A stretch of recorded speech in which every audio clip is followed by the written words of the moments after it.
The Adventure of the Priory School. We have had some dramatic entrances and exits upon our small stage at Baker Street, but I cannot recollect anything more sudden and startling than the first appearance of Thorneycroft Huxtable, M.A., Ph.D., etc. His card, which seemed too small to carry the weight of his academic distinctions, preceded him by a few seconds, and then he entered himself, so large, so pompous, and so dignified that he was the very embodiment of self-possession and solidity. And yet his first action when the door had closed behind him was to stagger against the table, whence he slipped down upon the floor, and there was that majestic figure prostrate and insensible upon our bearskin hearthrug. We had sprung to our feet, and for a few moments we stared in silent amazement at this ponderous piece of wreckage, which told of some sudden and fatal storm far out on the ocean of life. Then Holmes hurried with a cushion for his head and I with brandy for his lips. The heavy white face was seamed with lines of trouble, the hanging pouches under the closed eyes were leaden in color, the loose mouth drooped dolorously at the corners, the rolling chins were unshaven. Collar and shirt bore the grime of a long journey, and the hair bristled unkempt from the well-shaped head. It was a sorely stricken man who lay before us.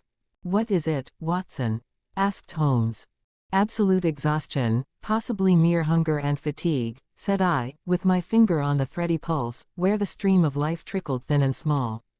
"Return ticket from Mackleton, in the north of England," said Holmes, drawing it from the watch pocket. "It is not 12 o'clock yet. He has certainly been an early starter." The puckered eyelids had begun to quiver, and now a pair of vacant, grey eyes looked up at us. An instant later the man had scrambled on to his feet, his face crimson with shame. "Forgive this weakness, Mr. Holmes, I have been a little overwrought. Thank you, if I might have a glass of milk and a biscuit I have no doubt that I should be better. I came personally, Mr. Holmes, in order to ensure that you would return with me. I feared that no telegram would convince you of the absolute urgency of the case. When you are quite restored." "I am quite well again. I cannot imagine how I came to be so weak. I wish you, Mr. Holmes, to come to Mackleton with me by the next train." My friend shook his head. "My colleague, Drive Watson, could tell you that we are very busy at present. I am retained in this case of the Furrers documents, and the Abergavenny murder is coming up for trial. Only a very important issue could call me from London at present." "Important?" Our visitor threw up his hands. "Have you heard nothing of the abduction of the only son of the Duke of Holderness?" "What, the late cabinet minister?" "Exactly. We had tried to keep it out of the papers, but there was some rumor in the Globe last night. I thought it might have reached your ears." Holmes shot out his long, thin arm and picked out volume H in his encyclopedia of reference. "Holderness, 6th Duke, K.G., P.C., half the alphabet. Baron Beverley, Earl of Carston, dear me, what a list. Lord Lieutenant of Hallamshire since 1900. Married Edith, daughter of Sir Charles Appledore, 1888. Heir and only child, Lord Saltire. Owns about 250,000 acres. Minerals in Lancashire and Wales. Address, Carlton House Terrace, Holderness Hall, Hallamshire, Carston Castle, Bangor, Wales. Lord of the Admiralty, 1872, Chief Secretary of State for, well, this man is certainly one of the greatest subjects of the Crown. The greatest and perhaps the wealthiest. I am aware, Mr. Holmes, that you take a very high line in professional matters, and that you are prepared to work for the work's sake. I may tell you, however, that His Grace has already intimated that a cheque for £5,000 will be handed over to the person who can tell him where his son is, and another 1,000 to him who can name the man, or men, who have taken him. It is a princely offer," said Holmes. "Watson, I think that we shall accompany Drive Huxtable back to the north of England. And now, Drive Huxtable, when you have consumed that milk you will kindly tell me what has happened, when it happened, how it happened, and, finally, what Drive Thorneycroft Huxtable, of the Priory School, near Mackleton, has to do with the matter, and why he comes 3 days after an event, the state of your chin gives the date, to ask for my humble services." Our visitor had consumed his milk and biscuits. The light had come back to his eyes and the color to his cheeks as he set himself with great vigor and lucidity to explain the situation. I must inform you, gentlemen, that the Priory is a preparatory school, of which I am the founder and principal. Huxtable's sidelights on Horace may possibly recall my name to your memories. The Priory is, without exception, the best and most select preparatory school in England. Lord Leverstoke, the Earl of Blackwater, Sir Cathcart Soames, they all have entrusted their sons to me. But I felt that my school had reached its zenith when, 3 weeks ago, the Duke of Holderness sent Mr. James Wilder, his secretary, with the intimation that young Lord Saltire, 10 years old, his only son and heir, was about to be committed to my charge. Little did I think that this would be the prelude to the most crushing misfortune of my life. On May 1st the boy arrived, that being the beginning of the summer term. He was a charming youth, and he soon fell into our ways.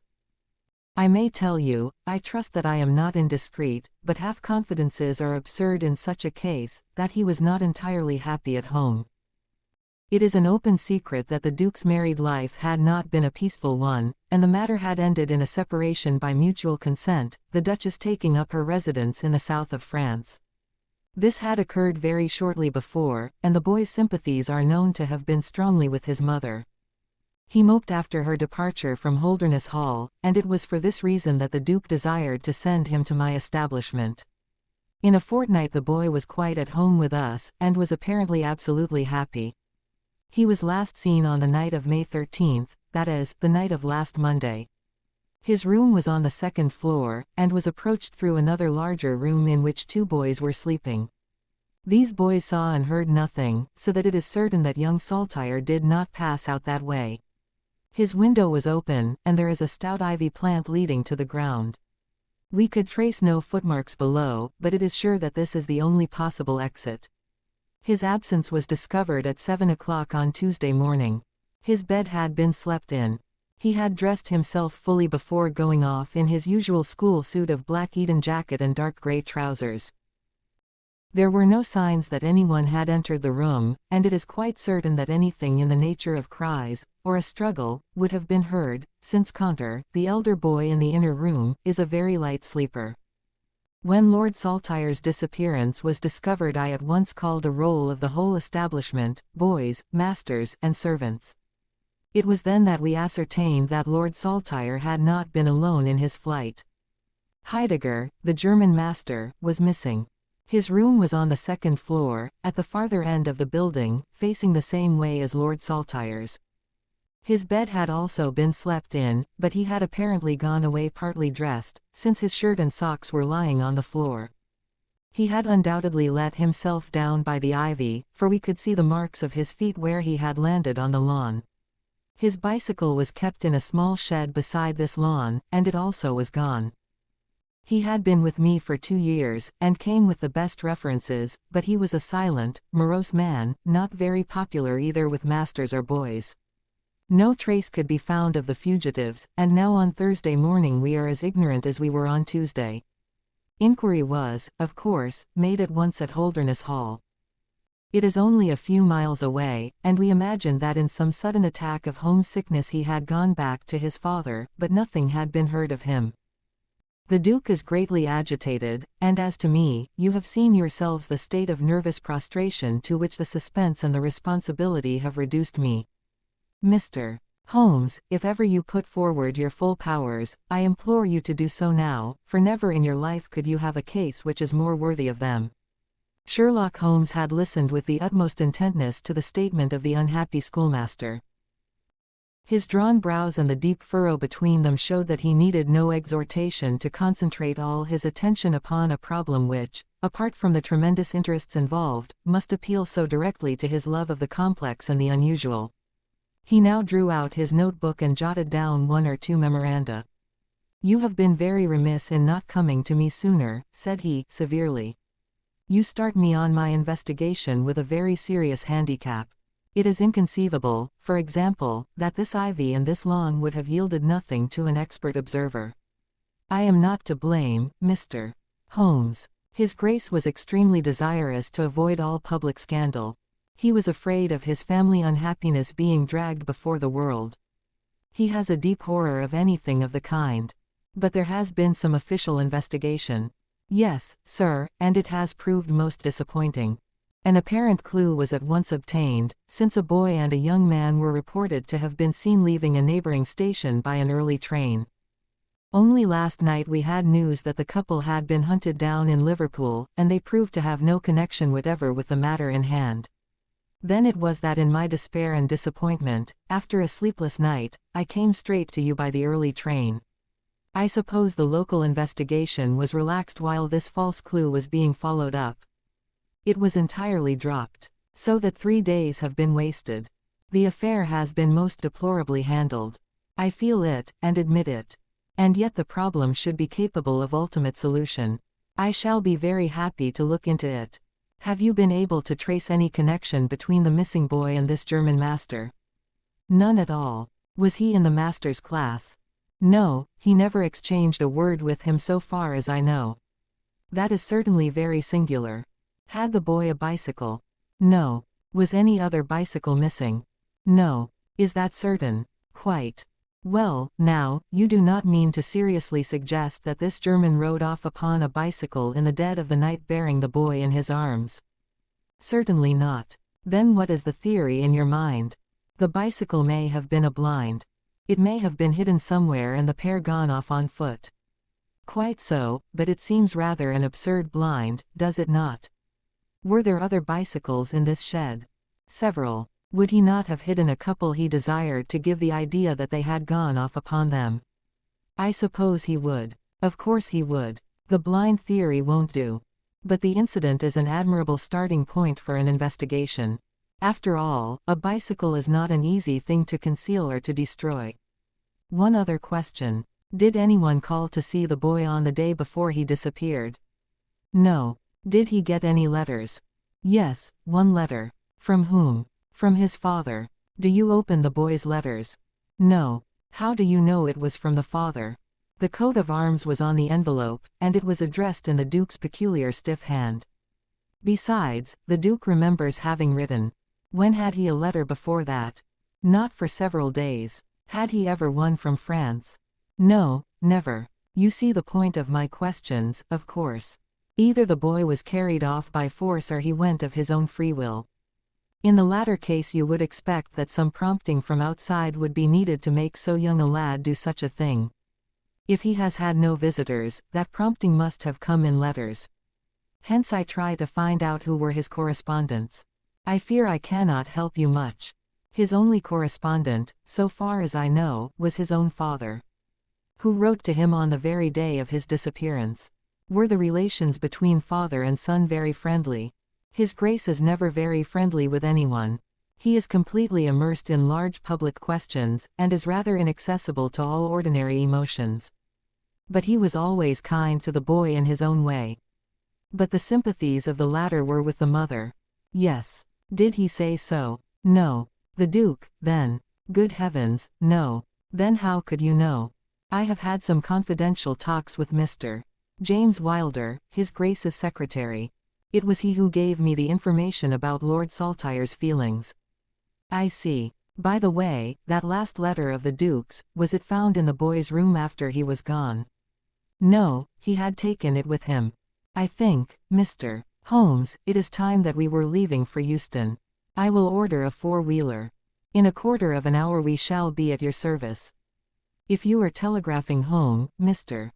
Huxtable, it would be well to allow the people in your neighborhood to imagine that the inquiry is still going on in Liverpool, or wherever else that red herring led your pack. In the meantime I will do a little quiet work at your own doors, and perhaps the scent is not so cold but that 2 old hounds like Watson and myself may get a sniff of it. That evening found us in the cold, bracing atmosphere of the Peak country, in which Dr. Huxtable's famous school is situated. It was already dark when we reached it. A card was lying on the hall table, and the butler whispered something to his master, who turned to us with agitation in every heavy feature. "The Duke is here," said he. "The Duke and Mr. Wilder are in the study. Come, gentlemen, and I will introduce you." I was, of course, familiar with the pictures of the famous statesman, but the man himself was very different from his representation. He was a tall and stately person, scrupulously dressed, with a drawn, thin face, and a nose which was grotesquely curved and long.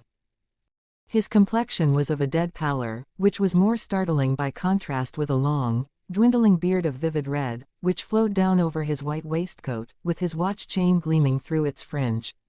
Such was the stately presence who looked stonily at us from the center of Dr. Huxtable's hearthrug. Beside him stood a very young man, whom I understood to be Wilder, the private secretary. He was small, nervous, alert, with intelligent, light blue eyes and mobile features. It was he who at once, in an incisive and positive tone, opened the conversation. "I called this morning, drive. Huxtable, too late to prevent you from starting for London. I learned that your object was to invite Mr. Sherlock Holmes to undertake the conduct of this case. His Grace is surprised, drive. Huxtable, that you should have taken such a step without consulting him. When I learned that the police had failed. His Grace is by no means convinced that the police have failed. But surely, Mr. Wilder, you are well aware, drive. Huxtable, that His Grace is particularly anxious to avoid all public scandal. He prefers to take as few people as possible into his confidence. The matter can be easily remedied," said the brow-beaten doctor. "Mr. Sherlock Holmes can return to London by the morning train."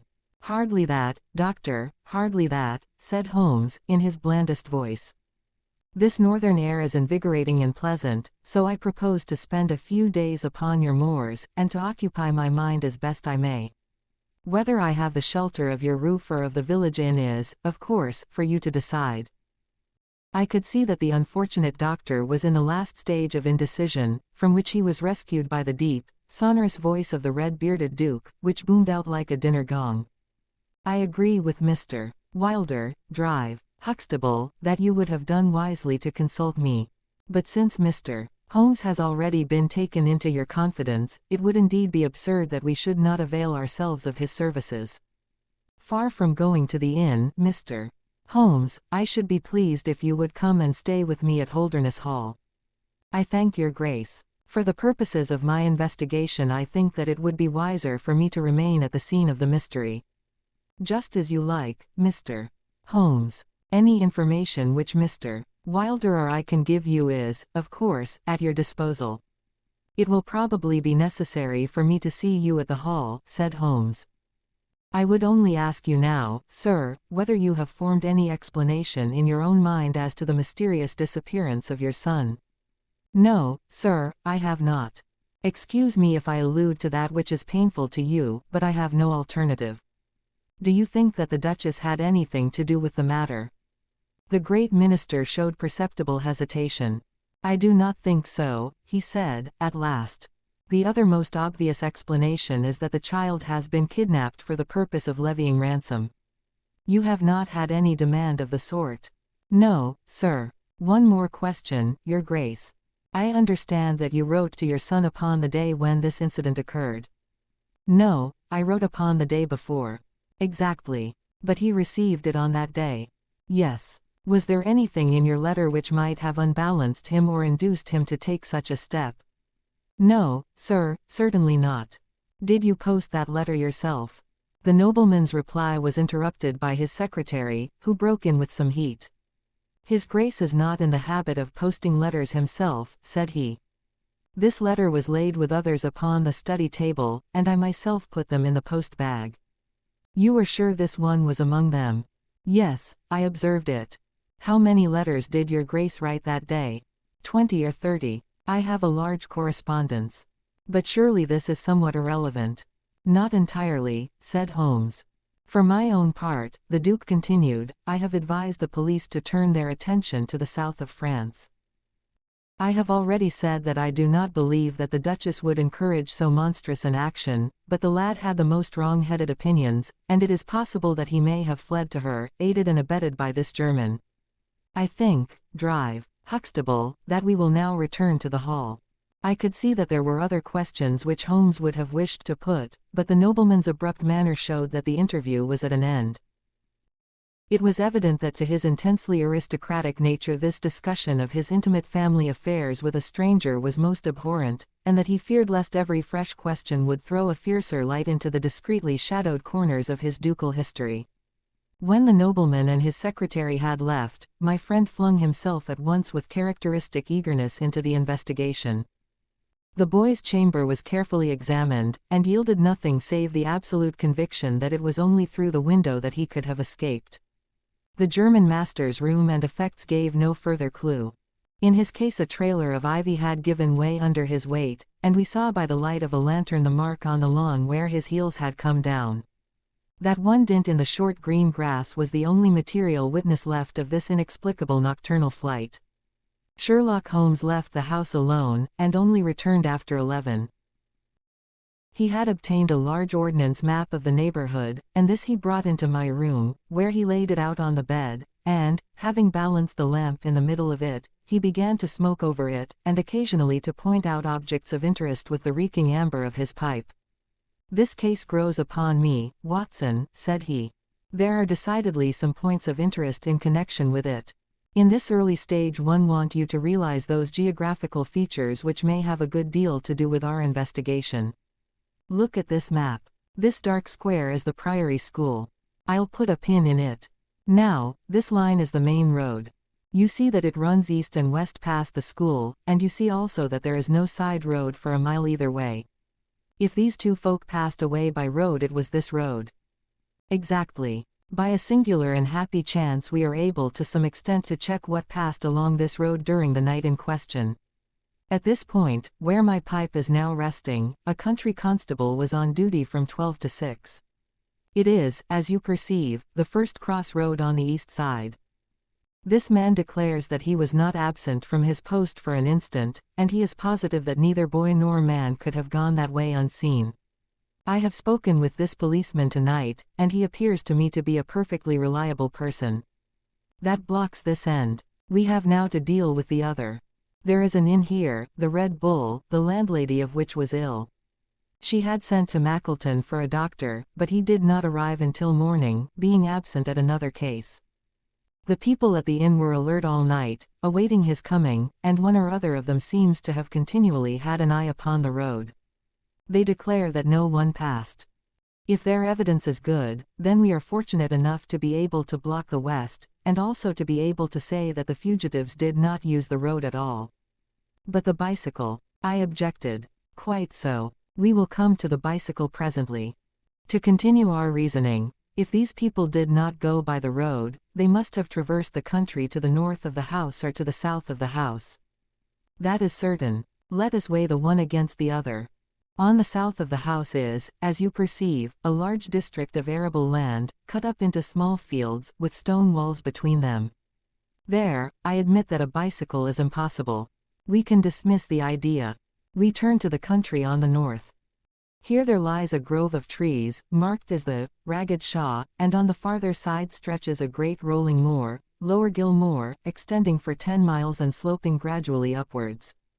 Here, at one side of this wilderness, is Holderness Hall, 10 miles by road, but only 6 across the moor. It is a peculiarly desolate plain. A few more farmers have small holdings, where they rear sheep and cattle. Except these, the plover and the curlew are the only inhabitants until you come to the Chesterfield High Road. There is a church there, you see, a few cottages, and an inn. Beyond that the hills become precipitous. Surely it is here to the north that our quest must lie." "But the bicycle," I persisted. "Well, well," said Holmes, impatiently. "A good cyclist does not need a high road. The moor is intersected with paths and the moon was at the full. Halloa, what is this?" There was an agitated knock at the door, and an instant afterwards drive. Huxtable was in the room. In his hand he held a blue cricket cap, with a white chevron on the peak. "At last we have a clue," he cried. "Thank heaven, at last we are on the dear boy's track. It is his cap. Where was it found?" "In the van of the gypsies who camped on the moor. They left on Tuesday. Today the police traced them down and examined their caravan. This was found. How do they account for it? They shuffled and lied, said that they found it on the moor on Tuesday morning. They know where he is, the rascals. Thank goodness, they are all safe under lock and key. Either the fear of the law or the Duke's purse will certainly get out of them all that they know." "So far, so good," said Holmes, when the doctor had at last left the room. "It at least bears out the theory that it is on the side of the Lower Gilmore that we must hope for results. The police have really done nothing locally, save the arrest of these gypsies. Look here, Watson. There is a watercourse across the moor. You see it marked here in the map. In some parts it widens into a morass. This is particularly so in the region between Holderness Hall and the school. It is vain to look elsewhere for tracks in this dry weather, but at that point there is certainly a chance of some record being left. I will call you early tomorrow morning, and you and I will try if we can throw some little light upon the mystery." The day was just breaking when I woke to find the long, thin form of Holmes by my bedside. He was fully dressed, and had apparently already been out. "I have done the lawn and the bicycle shed," said he. "I have also had a ramble through the ragged shaw. Now, Watson, there is cocoa ready in the next room. I must beg you to hurry, for we have a great day before us." His eyes shone, and his cheek was flushed with the exhilaration of the master workman who sees his work lie ready before him. A very different Holmes, this active, alert man, from the introspective and pallid dreamer of Baker Street. I felt, as I looked upon that supple figure, alive with nervous energy, that it was indeed a strenuous day that awaited us. And yet it opened in the blackest disappointment. With high hopes we struck across the Ph.D. russet moor, intersected with 1,000 sheep paths, until we came to the broad, light green belt which marked the morass between us and Holderness. Certainly, if the lad had gone homewards, he must have passed this, and he could not pass it without leaving his traces. But no sign of him or the German could be seen. With a darkening face my friend strode along the margin, eagerly observant of every muddy stain upon the mossy surface. Sheep marks there were in profusion, and at one place, some miles down, cows had left their tracks. Nothing more. "Check number 1, said Holmes, looking gloomily over the rolling expanse of the moor. "There is another morass down yonder and a narrow neck between. Halloa, halloa, halloa, what have we here?" We had come on a small black ribbon of pathway. In the middle of it, clearly marked on the sodden soil, was the track of a bicycle. "Hurrah!" I cried. "We have it." But Holmes was shaking his head, and his face was puzzled and expectant rather than joyous. "A bicycle, certainly, but not the bicycle," said he. "I am familiar with 42 different impressions left by tires. This, as you perceive, is a Dunlop, with a patch upon the outer cover. Heidegger's tires were Palmer's, leaving longitudinal stripes. Aveling, the mathematical master, was sure upon the point. Therefore, it is not Heidegger's track. The boys, then. Possibly, if we could prove a bicycle to have been in his possession. But this we have utterly failed to do. This track, as you perceive, was made by a rider who was going from the direction of the school. Or towards it. No, no, my dear Watson. The more deeply sunk impression is, of course, the hind wheel, upon which the weight rests. You perceive several places where it has passed across and obliterated the more shallow mark of the front one. It was undoubtedly heading away from the school. It may or may not be connected with our inquiry, but we will follow it backwards before we go any farther." We did so, and at the end of a few hundred yards lost the tracks as we emerged from the boggy portion of the moor. Following the path backwards, we picked out another spot, where a spring trickled across it. Here, once again, was the mark of the bicycle, though nearly obliterated by the hoofs of cows. After that there was no sign, but the path ran right on into Ragged Shaw, the wood which backed onto the school. From this wood the cycle must have emerged. Holmes sat down on a boulder and rested his chin in his hands. I had smoked 2 cigarettes before he moved. "Well, well," said he, at last. "It is, of course, possible that a cunning man might change the tire of his bicycle in order to leave unfamiliar tracks. A criminal who was capable of such a thought is a man whom I should be proud to do business with. We will leave this question undecided and hark back to our morass again, for we have left a good deal unexplored." We continued our systematic survey of the edge of the sodden portion of the moor, and soon our perseverance was gloriously rewarded. Right across the lower part of the bog lay a miry path. Holmes gave a cry of delight as he approached it. An impression like a fine bundle of telegraph wires ran down the center of it. It was the Palmer tire. "Here is Herr Heidegger, sure enough," cried Holmes, exultantly. "My reasoning seems to have been pretty sound, Watson. I congratulate you. But we have a long way still to go. Kindly walk clear of the path. Now let us follow the trail. I fear that it will not lead very far." We found, however, as we advanced that this portion of the moor is intersected with soft patches, and, though we frequently lost sight of the track, we always succeeded in picking it up once more. "Do you observe," said Holmes, "that the rider is now undoubtedly forcing the pace? There can be no doubt of it. Look at this impression, where you get both tires clear. The one is as deep as the other. That can only mean that the rider is throwing his weight on to the handlebar, as a man does when he is sprinting. By Jove, he has had a fall." There was a broad, irregular smudge covering some yards of the track. Then there were a few footmarks, and the tire reappeared once more. "A side slip," I suggested. Holmes held up a crumpled branch of flowering gorse. To my horror I perceived that the yellow blossoms were all dabbled with crimson. On the path, too, and among the heather were dark stains of clotted blood. "Bad," said Holmes. "Bad. Stand clear, Watson. Not an unnecessary footstep. What do I read here? He fell wounded, he stood up, he remounted, he proceeded. But there is no other track. Cattle on this side path. He was surely not gored by a bull.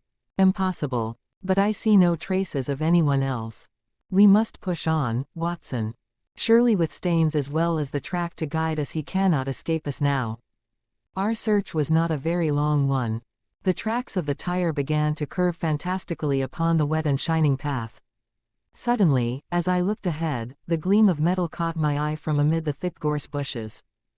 Out of them we dragged a bicycle, Palmer tired, one pedal bent, and the whole front of it horribly smeared and slobbered with blood. On the other side of the bushes a shoe was projecting. We ran round, and there lay the unfortunate rider. He was a tall man, full-bearded, with spectacles, one glass of which had been knocked out. The cause of his death was a frightful blow upon the head, which had crushed in part of his skull. That he could have gone on after receiving such an injury said much for the vitality and courage of the man.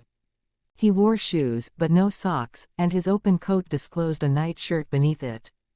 It was undoubtedly the German master.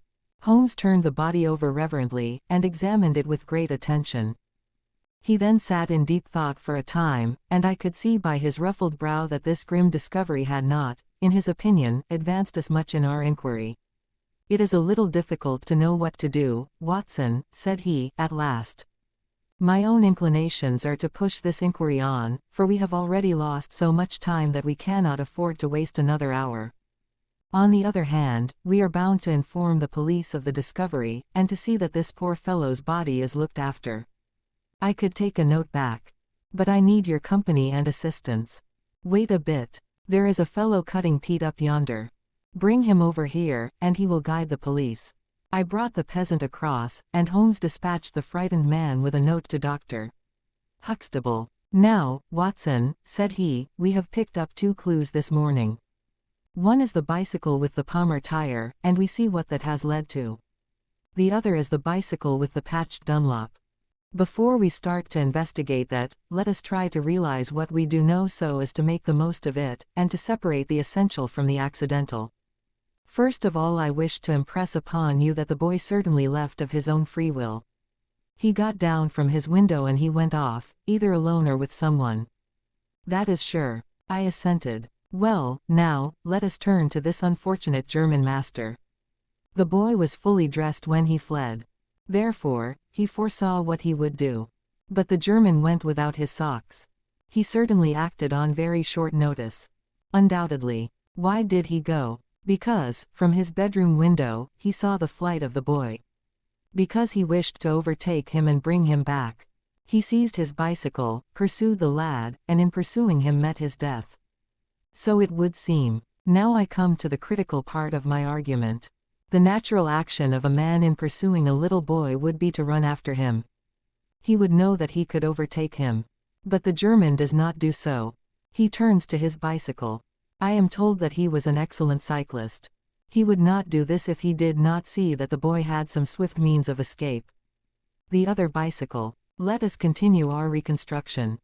He meets his death 5 miles from the school, not by a bullet, mark you, which even a lad might conceivably discharge, but by a savage blow dealt by a vigorous arm. The lad, then, had a companion in his flight. And the flight was a swift one, since it took 5 miles before an expert cyclist could overtake them. Yet we survey the ground round the scene of the tragedy. What do we find? A few cattle tracks, nothing more. I took a wide sweep round, and there is no path within 50 yards. Another cyclist could have had nothing to do with the actual murder. Nor were there any human footmarks. Holmes, I cried, this is impossible. Admirable, he said. A most illuminating remark. It is impossible as I state it, and therefore I must in some respect have stated it wrong. Yet you saw for yourself. Can you suggest any fallacy? He could not have fractured his skull in a fall. In a morass, Watson. I am at my wit's end. Tut, tut, we have solved some worse problems. At least we have plenty of material, if we can only use it. Come, then, and, having exhausted the Palmer, let us see what the Dunlop with the patched cover has to offer us. We picked up the track and followed it onwards for some distance, but soon the moor rose into a long, heather-tufted curve, and we left the watercourse behind us. No further help from tracks could be hoped for. At the spot where we saw the last of the Dunlop tire it might equally have led to Holderness Hall, the stately towers of which rose some miles to our left, or to a low, grey village which lay in front of us, and marked the position of the Chesterfield High Road. As we approached the forbidding and squalid inn, with the sign of a gamecock above the door, Holmes gave a sudden groan and clutched me by the shoulder to save himself from falling. He had had one of those violent strains of the ankle which leave a man helpless. With difficulty he limped up to the door, where a squat, dark, elderly man was smoking a black clay pipe. "How are you, Mr. Reuben Hayes?" said Holmes. "Who are you, and how do you get my name so pat?" The countryman answered, with a suspicious flash of a pair of cunning eyes. "Well, it's printed on the board above your head. It's easy to see a man who is master of his own house. I suppose you haven't such a thing as a carriage in your stables?" "No, I have not. I can hardly put my foot to the ground." "Don't put it to the ground."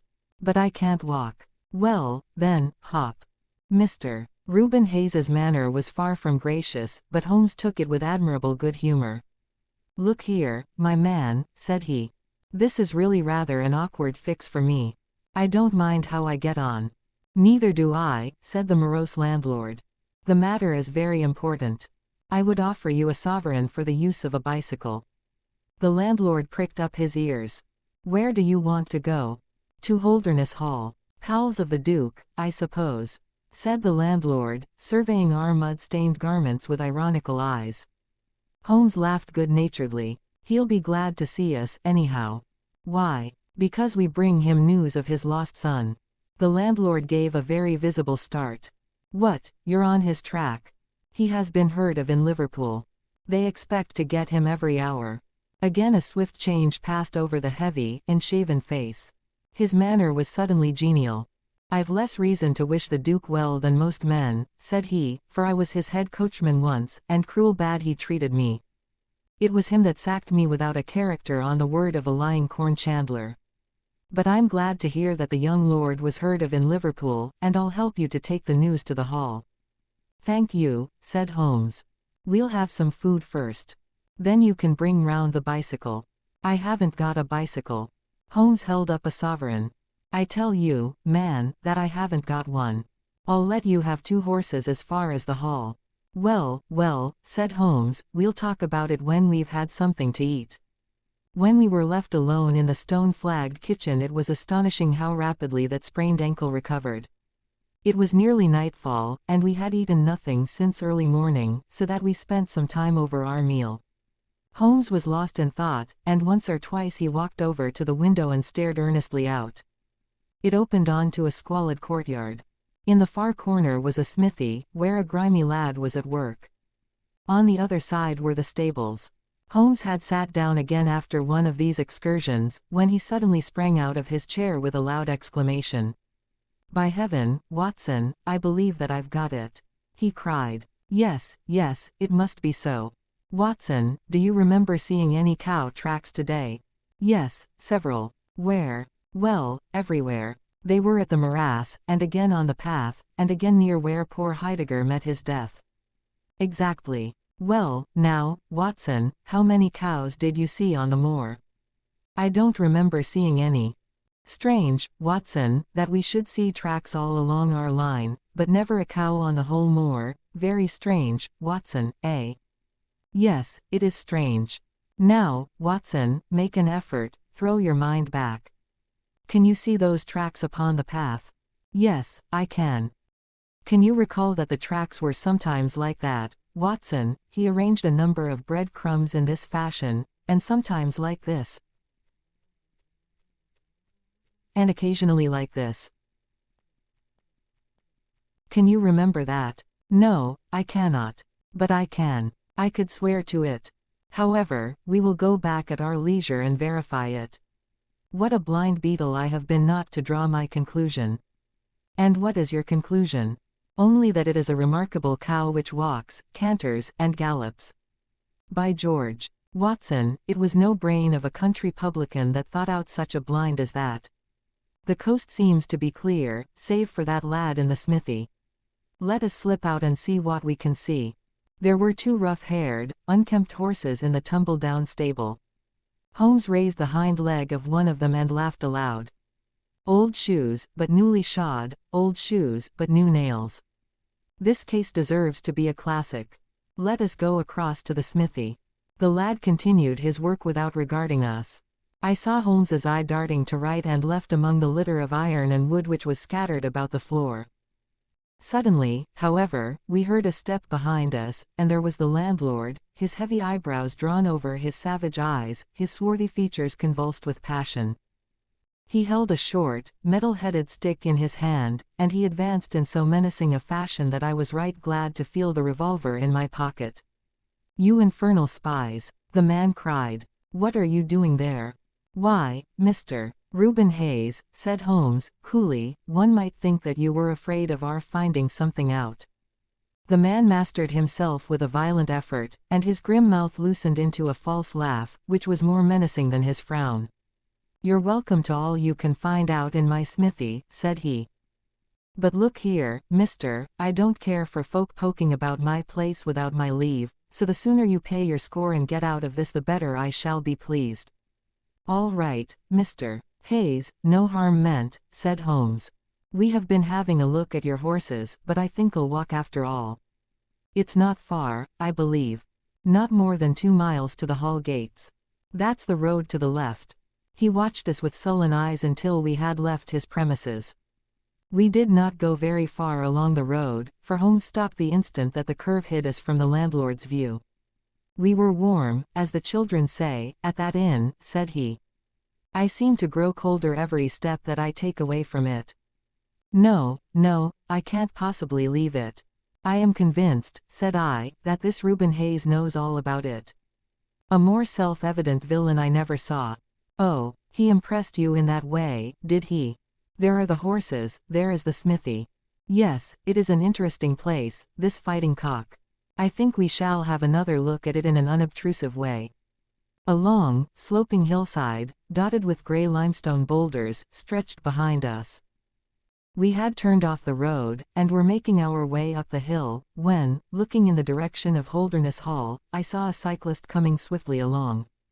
"Get down, Watson," cried Holmes, with a heavy hand upon my shoulder. We had hardly sunk from view when the man flew past us on the road. Amid a rolling cloud of dust I caught a glimpse of a pale, agitated face, a face with horror in every lineament, the mouth open, the eyes staring wildly in front. It was like some strange caricature of the dapper James Wilder whom we had seen the night before. "The Duke's secretary," cried Holmes. "Come, Watson, let us see what he does." We scrambled from rock to rock until in a few moments we had made our way to a point from which we could see the front door of the inn. Wilder's bicycle was leaning against the wall beside it. No one was moving about the house, nor could we catch a glimpse of any faces at the windows. Slowly the twilight crept down as the sun sank behind the high towers of Holderness Hall. Then in the gloom we saw the two side lamps of a trap light up in the stable yard of the inn, and shortly afterwards heard the rattle of hoofs, as it wheeled out into the road and tore off at a furious pace in the direction of Chesterfield.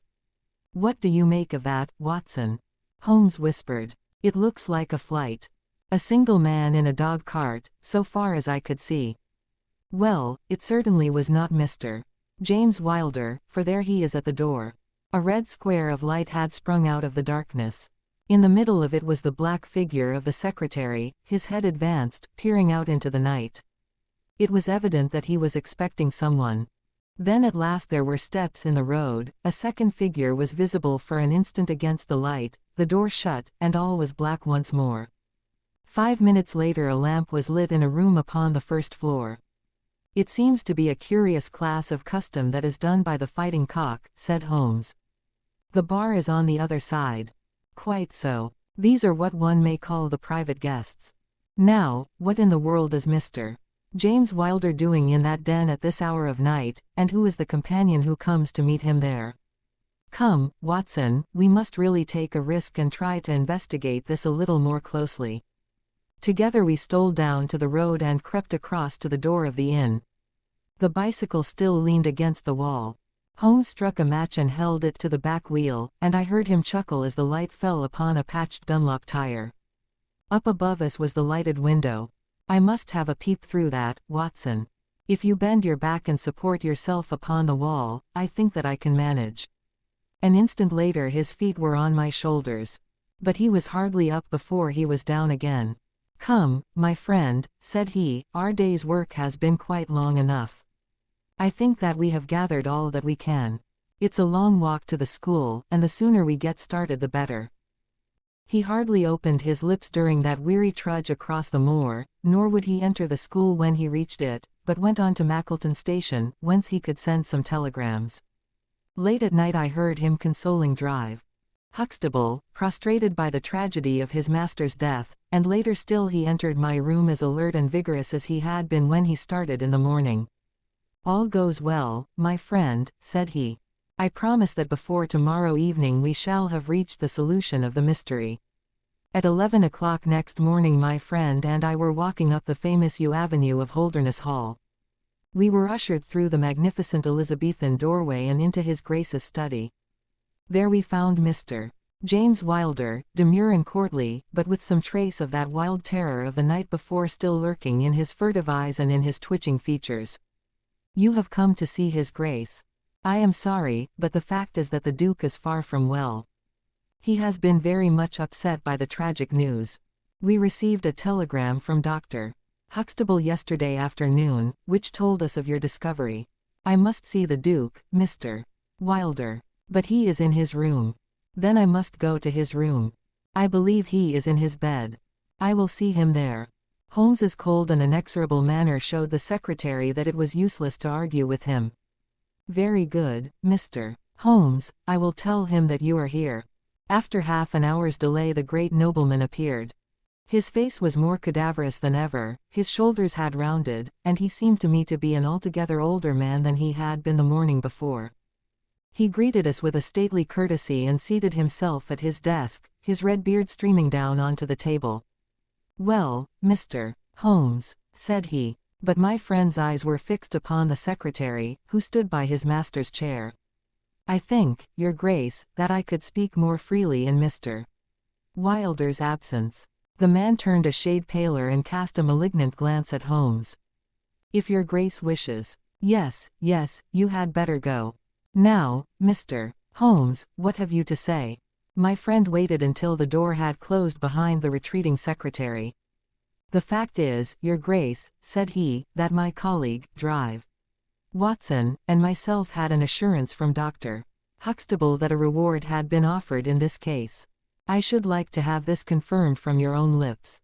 "Certainly, Mr. Holmes. It amounted, if I am correctly informed, to £5,000 to anyone who will tell you where your son is."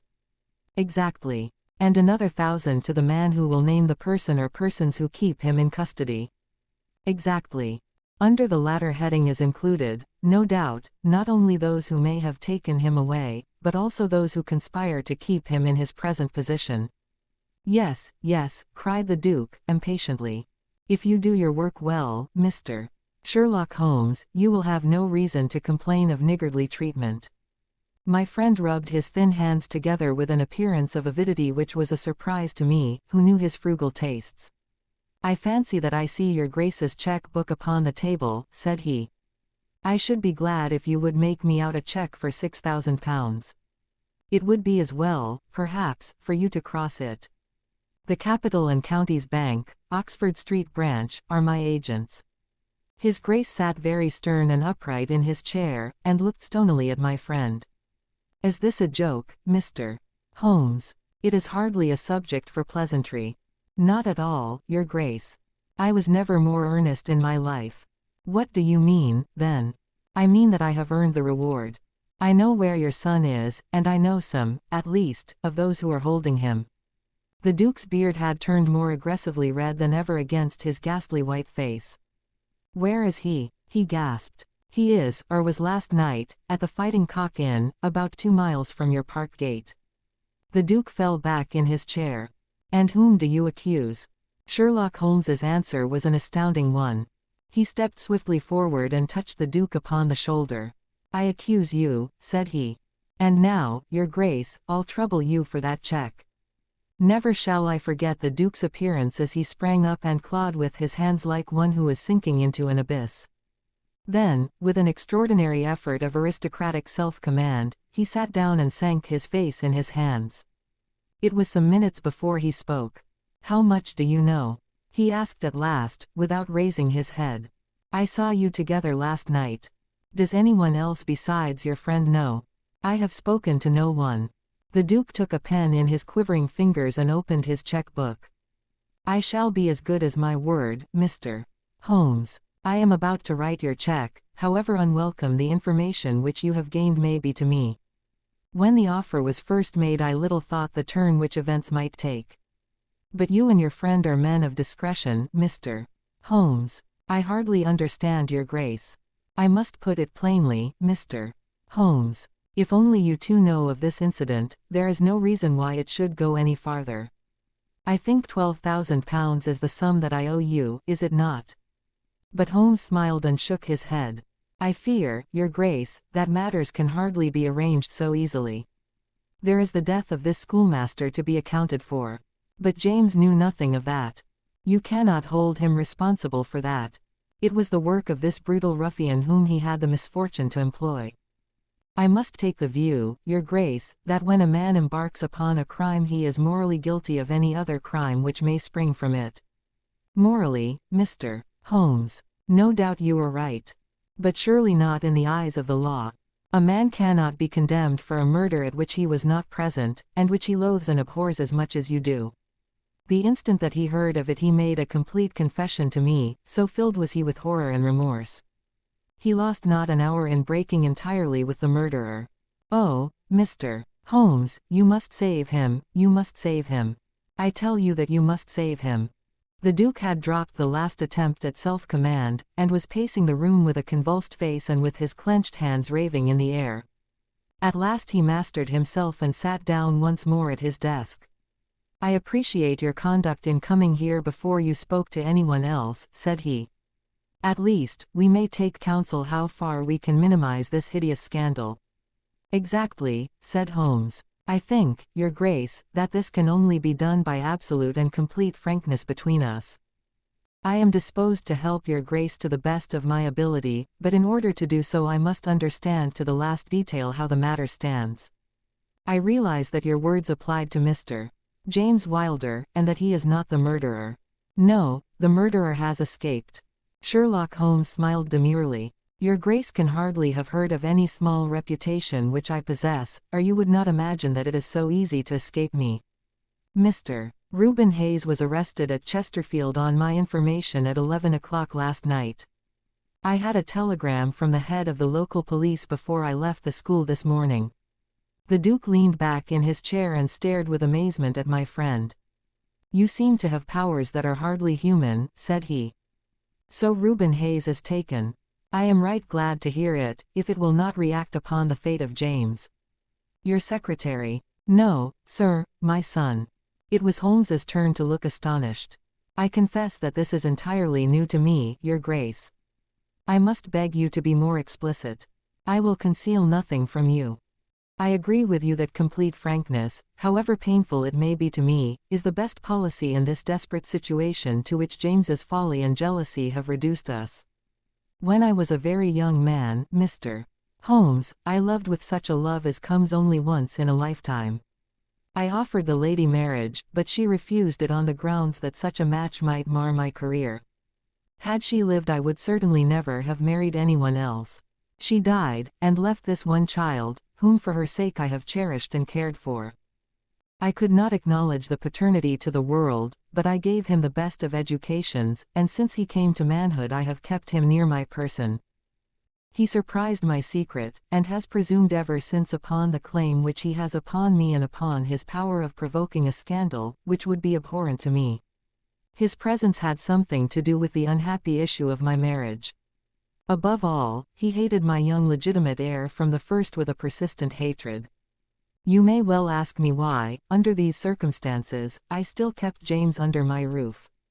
I answer that it was because I could see his mother's face in his, and that for her dear sake there was no end to my long suffering. All her pretty ways, too, there was not one of them which he could not suggest and bring back to my memory. I could not send him away. But I feared so much lest he should do Arthur, that is, Lord Saltire, a mischief that I dispatched him for safety to Dr. Huxtable's school. James came into contact with this fellow Hayes because the man was a tenant of mine, and James acted as agent. The fellow was a rascal from the beginning, but in some extraordinary way James became intimate with him. He had always a taste for low company. When James determined to kidnap Lord Saltire, it was of this man's service that he availed himself. You remember that I wrote to Arthur upon that last day. Well, James opened the letter and inserted a note asking Arthur to meet him in a little wood called the Ragged Shaw, which is near to the school. He used the Duchess's name, and in that way got the boy to come. That evening James bicycled over. I am telling you what he has himself confessed to me, and he told Arthur, whom he met in the wood, that his mother longed to see him, that she was awaiting him on the moor, and that if he would come back into the wood at midnight he would find a man with a horse, who would take him to her. Poor Arthur fell into the trap. He came to the appointment and found this fellow Hayes with a led pony. Arthur mounted, and they set off together. It appears, though this James only heard yesterday, that they were pursued, that Hayes struck the pursuer with his stick, and that the man died of his injuries.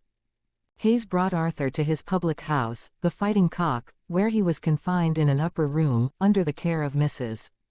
Hayes, who is a kindly woman, but entirely under the control of her brutal husband. Well, Mr. Holmes, that was the state of affairs when I first saw you 2 days ago. I had no more idea of the truth than you. You will ask me what was James's motive in doing such a deed. I answer that there was a great deal which was unreasoning and fanatical in the hatred which he bore my heir. In his view he should himself have been heir of all my estates, and he deeply resented those social laws which made it impossible. At the same time he had a definite motive also. He was eager that I should break the entail, and he was of opinion that it lay in my power to do so. He intended to make a bargain with me, to restore Arthur if I would break the entail, and so make it possible for the estate to be left to him by will. He knew well that I should never willingly invoke the aid of the police against him. I say that he would have proposed such a bargain to me, but he did not actually do so, for events moved too quickly for him, and he had not time to put his plans into practice. What brought all his wicked scheme to wreck was your discovery of this man Heidegger's dead body. James was seized with horror at the news. It came to us yesterday as we sat together in this study. Dr. Huxtable had sent a telegram. James was so overwhelmed with grief and agitation that my suspicions, which had never been entirely absent, rose instantly to a certainty, and I taxed him with the deed. He made a complete voluntary confession. Then he implored me to keep his secret for 3 days longer, so as to give his wretched accomplice a chance of saving his guilty life. I yielded, as I have always yielded, to his prayers, and instantly James hurried off to the Fighting Cock to warn Hayes and give him the means of flight. I could not go there by daylight without provoking comment, but as soon as night fell I hurried off to see my dear Arthur.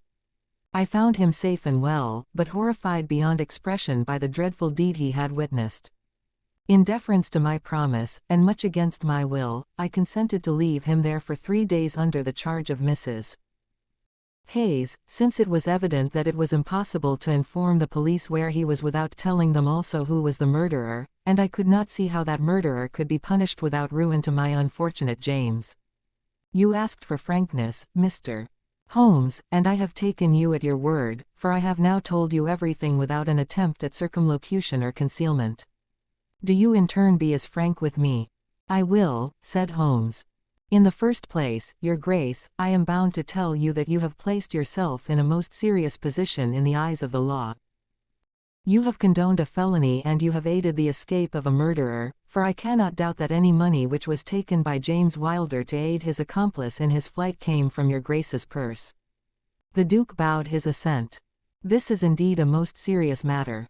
Even more culpable in my opinion, Your Grace, is your attitude towards your younger son. You leave him in this den for 3 days. Under solemn promises. What are promises to such people as these? You have no guarantee that he will not be spirited away again. To humor your guilty elder son you have exposed your innocent younger son to imminent and unnecessary danger. It was a most unjustifiable action. The proud Lord of Holderness was not accustomed to be so rated in his own ducal hall. The blood flushed into his high forehead, but his conscience held him dumb. I will help you, but on one condition only. It is that you ring for the footman and let me give such orders as I like. Without a word the Duke pressed the electric bell. A servant entered. You will be glad to hear, said Holmes, that your young master is found. It is the Duke's desire that the carriage shall go at once to the Fighting Cock Inn to bring Lord Saltire home. Now, said Holmes, when the rejoicing lackey had disappeared, having secured the future, we can afford to be more lenient with the past.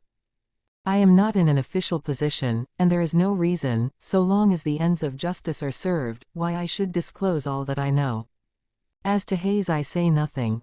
The gallows awaits him, and I would do nothing to save him from it. What he will divulge I cannot tell, but I have no doubt that Your Grace could make him understand that it is to his interest to be silent. From the police point of view he will have kidnapped the boy for the purpose of ransom. If they do not themselves find it out I see no reason why I should prompt them to take a broader point of view. I would warn Your Grace, however, that the continued presence of Mr. James Wilder in your household can only lead to misfortune. I understand that, Mr. Holmes, and it is already settled that he shall leave me forever and go to seek his fortune in Australia. In that case, Your Grace, since you have yourself stated that any unhappiness in your married life was caused by his presence, I would suggest that you make such amends as you can to the Duchess, and that you try to resume those relations which have been so unhappily interrupted. That also I have arranged, Mr. Holmes. I wrote to the Duchess this morning. In that case, said Holmes, rising, I think that my friend and I can congratulate ourselves upon several most happy results from our little visit to the north. There is one other small point upon which I desire some light. This fellow Hayes had shod his horses with shoes which counterfeited the tracks of cows. Was it from Mr. Wilder that he learned so extraordinary a device? The Duke stood in thought for a moment, with a look of intense surprise on his face. Then he opened a door and showed us into a large room furnished as a museum. He led the way to a glass case in a corner, and pointed to the inscription. These shoes, it ran, were dug up in the moat of Holderness Hall. They are for the use of horses, but they are shaped below with a cloven foot of iron, so as to throw pursuers off the track. They are supposed to have belonged to some of the marauding barons of Holderness in the Middle Ages. Holmes opened the case, and moistening his finger he passed it along the shoe. A thin film of recent mud was left upon his skin. Thank you, said he, as he replaced the glass. It is the second most interesting object that I have seen in the north. And the first. Holmes folded up his check and placed it carefully in his notebook. "I am a poor man," said he, as he patted it affectionately and thrust it into the depths of his inner pocket.